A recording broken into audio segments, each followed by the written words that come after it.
मुख्यमंत्री नहीं कर सकते थे? धर्म की राजनीति अंत में अधर्म ही पैदा करती है। गजब का दौर है, पता नहीं कब कौन नेता भाषण पढ़ने लग जाए, मणिपुर तेरे बाप का, गांव जला तेरे बाप का, घर जला तेरे बाप का, तो हमरे बाप का क्या।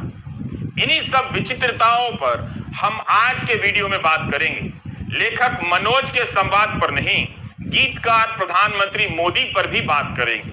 16 जून को जब प्रधानमंत्री मोदी के सहयोगी और विदेश राज्य मंत्री अपने घर जल जाने पर हाय तौबा कर रहे थे, उस दिन प्रधानमंत्री ने एक बहुत जरूरी ट्वीट कर दिया और इस ट्वीट से पता चला कि ज्वार की खूबियों पर एक गाना बना है जिसमें प्रधानमंत्री को राइटर हैं।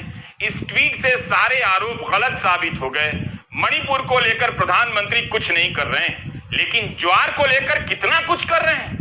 गाने की पंक्ति लिख रहे हैं। प्रधानमंत्री ने जो गाना ट्वीट किया है उसमें एक अमर पंक्ति है, श्री अन्न खाकर जियो हजारों साल। वैसे 1959 में मजरू सुल्तानपुरी ने सुजाता फिल्म के लिए गाना लिखा, तुम जियो हजारों साल, साल के दिन हो 50,000।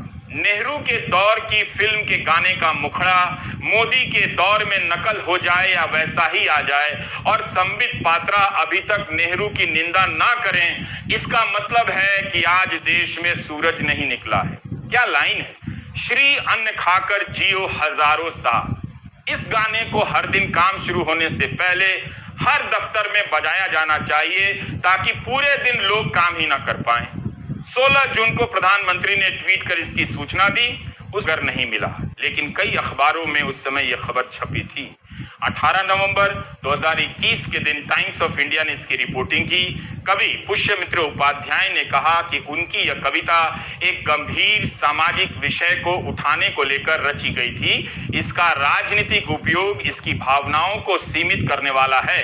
उन्होंने कहा कि यदि प्रियंका गांधी ने उनकी पंक्तियों का राजनीतिक उद्देश्य के लिए उपयोग ना किया होता तो बेहतर होता। भास्कर ने उनके ट्वीट को छापा था जहां उन्होंने प्रियंका से कहा था कि मैं आपको ये अनुमति नहीं देता हूं कि आप मेरी साहित्यिक संपत्ति का राजनीतिक उपयोग करें। कविता भी चोरी कर लेने वालों से देश क्या उम्मीद रखेगा। पुष्यमित्र उपाध्याय ने अमर उजाला से कहा कि उन्होंने 2012 में निर्भया प्रकरण से आहत होकर इन पंक्तियों की रचना की थी। इसके माध्यम से वे समाज के सभी वर्गों की महिलाओं का दर्द उभारना चाहते थे, लेकिन अब इसका बार बार राजनीतिक दुरुपयोग किया जा रहा है और यह महिलाओं के कष्ट पर लिखी इस कविता का दुरुपयोग है। इसके पहले कांग्रेस नेता दिग्विजय सिंह ने भी अपने मंच से इन पंक्तियों का उपयोग किया था।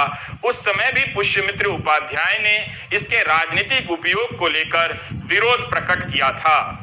चुनावी समय था और यूपी में लड़कियों के साथ होने वाली हिंसा के संदर्भ में प्रियंका गांधी इस कविता को पढ़ रही होंगी कि उठो द्रौपदी अब शस्त्र उठा लो।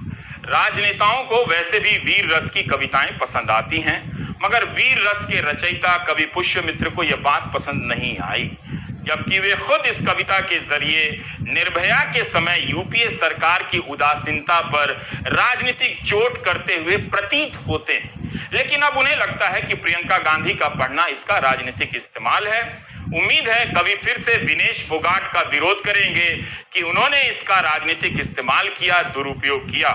हम समझते हैं कि विनेश फोगाट ने इस गीत का सोच समझकर ही इस्तेमाल किया होगा, पुष्यमित्र से पूछ लिया होगा। कवि को भी तो ईडी का डर लग सकता है। ये एक जनरल सवाल है जो किसी से भी पूछा जा सकता है। प्रधानमंत्री गाने में कोलैबोरेट करने लगे हैं। मुझे चिंता है कि इस उत्साह में आत्मनिर्भर भारत के सारे गीतकार और संवाद लेखक प्रधानमंत्री निर्भर ना हो जाएं। प्रसून जोशी निर्भया के समय गीत लिखा करते थे तो महिला पहलवानों पर नहीं लिख सकते, लेकिन कोई बात नहीं, कम से कम उनसे ज्वार पर तो लिखवाया ही जा सकता था। इससे प्रधानमंत्री का कीमती समय भी बच जाता। इन्हीं का एक सवाल था प्रधानमंत्री से कि आप में इतनी फकीरी कहां से आती है। प्रधानमंत्री खूब समझते हैं कि गीत लिखने वालों में अब फकीरी आ गई है। वे महिला पहलवानों पर लिखकर अपनी किरकिरी नहीं करवाएंगे, वरना ईडी भिजवाएंगे, बचा नहीं पाएंगे। ईडी की सीडी पर नाचे इंडिया, ईडी की सीडी से भागे इंडिया, ये गाना कैसा रहे। मनोज के होते लगता है प्रसून की जरूरत नहीं रही।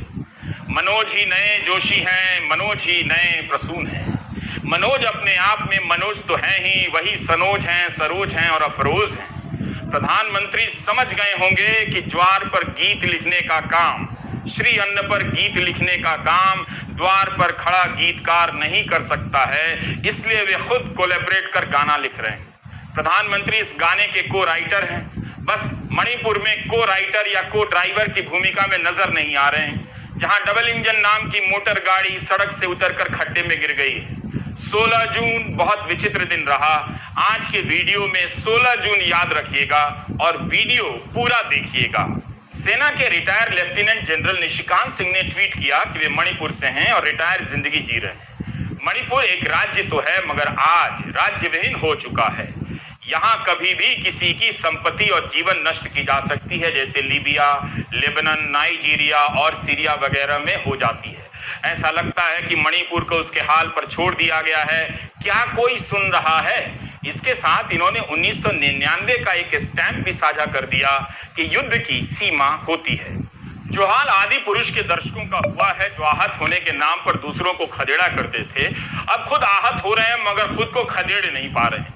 वही हाल लेफ्टिनेंट जनरल साहब का लगता है। उनके ट्वीट से लग रहा है कि वे राज्य को पुकार रहे हैं, प्रधानमंत्री की चुप्पी की बात कर रहे हैं। लेकिन जब इनका पहले का ट्वीट देखा गया तो लेफ्टिनेंट जनरल साहब भयंकर मोदी समर्थक निकले।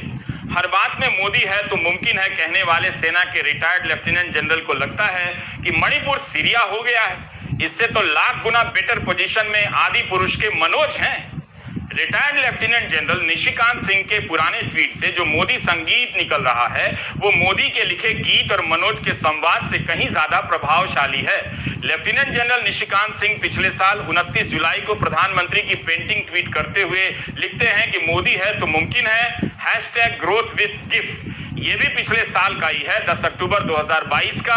लिखते हैं मोदी पर है विश्वास, कर रहे हैं देश का विकास। 29 जुलाई 2022 को ट्वीट करते हैं मोदी नंबर 1, #विकसित सौराष्ट्र।